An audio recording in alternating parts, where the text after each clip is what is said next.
बचपन में हमारे मन में हमेशा एक सवाल रहता था कि आखिर ये ब्रह्मांड बना कैसे, ये कितना विशाल है और हमारी पृथ्वी कैसे बनी और उस पर हम इंसान कहाँ से आए, और न जाने ऐसे ही कितने सवाल आज भी हमें परेशान करते हैं जिनके जवाब शायद हम आज भी नहीं जानते। आज का ये स्पेशल वीडियो देखने के बाद ये सारे सवाल आपके दिमाग से हमेशा के लिए खत्म होने वाले हैं। तो चलते हैं इतिहास में पीछे, आज से करीब 13.7 बिलियन साल पहले, जब इस ब्रह्मांड में कुछ भी नहीं था, लिटरली कुछ भी नहीं, मतलब ना ही तारे, ग्रह, गैलेक्सीज, सोलर सिस्टम और ना ही हमारी अर्थ। जो कुछ भी था वो था एक सिंगुलर एटम जिसका टेम्परेचर और डेंसिटी इनफाइनाइट थे, और सडनली ये सिंगुलर एटम एक्सप्लोड हो गया। ये एक्सप्लोजन लाइट की स्पीड से भी ज्यादा तेज था और इसे आज द बिग बैंग कहा जाता है। बिग बैंग के घटित होने के बाद मैटर, एनर्जी, स्पेस और टाइम फॉर्म हो गए। बिग बैंग के समय हमारा यूनिवर्स इनफाइनाइटली डेंस और बहुत ही ज्यादा हॉट था। पूरे यूनिवर्स का टेम्परेचर 1000 ट्रिलियन डिग्री सेल्सियस से भी ज्यादा था।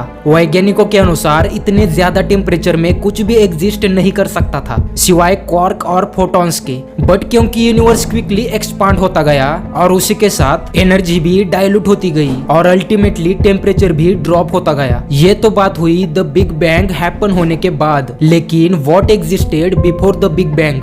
इस सवाल का जवाब आज भी साइंस के पास नहीं है, क्योंकि हम अब ये जानते हैं कि बिग बैंग के बाद स्पेस और टाइम एग्जिस्टेंस में आए। मतलब बिग बैंग के पहले ना ही स्पेस था और ना ही टाइम, और अल्टीमेटली ना ही ये यूनिवर्स। एक बार सदी के महान साइंटिस्ट स्टीफन हॉकिंग ने इस कंडीशन को ये सवाल पूछकर इक्वेट किया कि what is north of the north pole, या फिर इसे मैं ऐसे कहना चाहूंगा कि आपके जन्म से पहले आप कौन थे, और आपका जवाब होना चाहिए नथिंग, कुछ भी नहीं। ठीक इसी तरह बिग बैंग के बाद हमारी यूनिवर्स का जन्म हुआ। So what existed before the big bang, and the answer must be nothing. Big bang के पहले कुछ भी नहीं था। वैसे न जाने ये सवाल और कितनी सदियों तक विज्ञान और वैज्ञानिकों को सताता रहेगा, क्योंकि हर कारण के पीछे एक कारण होता है। तो बिग बैंग के घटित होने के पीछे भी कोई कारण होना चाहिए, लेकिन हमारे यूनिवर्स की शुरुआत ही बिग बैंग से हुई। तो बिग बैंग से पहले कोई भी कारण नहीं हो सकता था जो बिग बैंग को ट्रिगर करे, क्योंकि उस समय तो यूनिवर्स ही नहीं था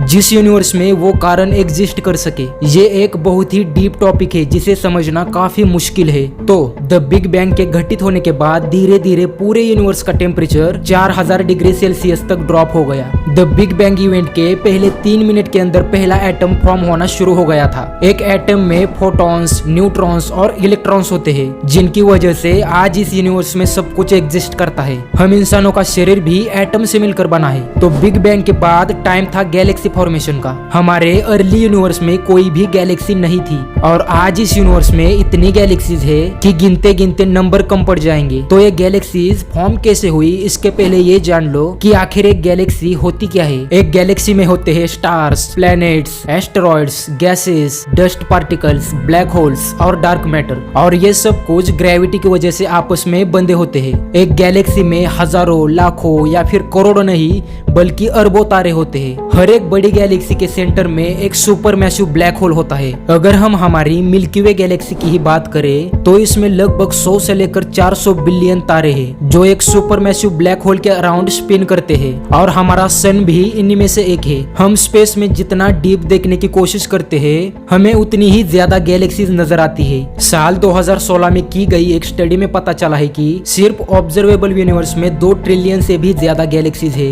20वीं शताब्दी के पहले हम ये नहीं जानते थे कि मिल्की वे को छोड़कर भी इस यूनिवर्स में कई ट्रिलियन गैलेक्सीज है।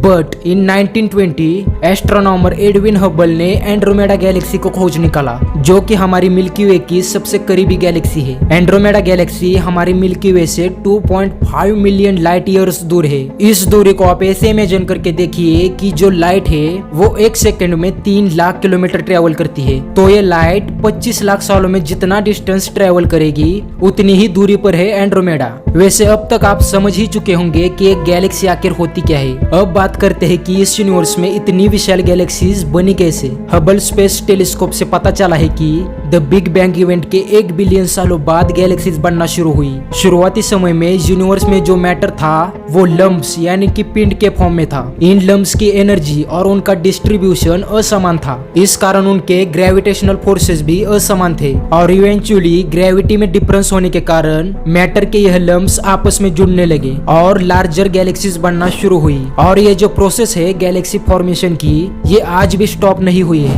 हमारा यूनिवर्स आज भी इवॉल्व हो रहा है। आज भी बड़ी गैलेक्सीज छोटी गैलेक्सीज को अपने अंदर समा लेती है और आज भी गैलेक्सीज के बीच का डिस्टेंस बढ़ रहा है। गैलेक्सीज एक दूसरे से दूर जा रही है और हमारा यूनिवर्स एक्सपांड हो रहा है। अब तक आपने जो देखा और सुना वो था कि हमारा यूनिवर्स और गैलेक्सीज कैसे फॉर्म हुई। अब हम जानेंगे कि हमारी सोलर सिस्टम कैसे फॉर्म हुई और पृथ्वी पर जीवन कहां से आया। वैज्ञानिकों के अनुसार आज से लगभग 4.5 बिलियन साल पहले गैस और डस्ट के डेंस क्लाउड की वजह से हमारी सोलर सिस्टम एग्जिस्टेंस में आई। ये डेंस क्लाउड स्ट्रॉन्ग ग्रेविटी के चलते खुद ही के ऊपर कोलैप्स होने लगा। इसी के साथ शॉक वेव्स भी इस प्रोसेस को ट्रिगर कर रही थी। शॉक वेव्स वो वेव्स होती है जो किसी एक्सप्लोडिंग स्टार से आती है और इसे सुपरनोवा भी कहा जाता है। जब डस्ट का क्लाउड कोलैप्स हुआ तब सोलर नेबुला फॉर्म हो गया। सोलर नेबुला एक स्पिनिंग ऑब्जेक्ट या फिर डिस्क होती है। इस डिस्क के सेंटर में ग्रेविटी की वजह से मटेरियल कॉन्सेंट्रेट हो गया और इवेंचुअली कोर या सेंटर में प्रेशर इतना बढ़ा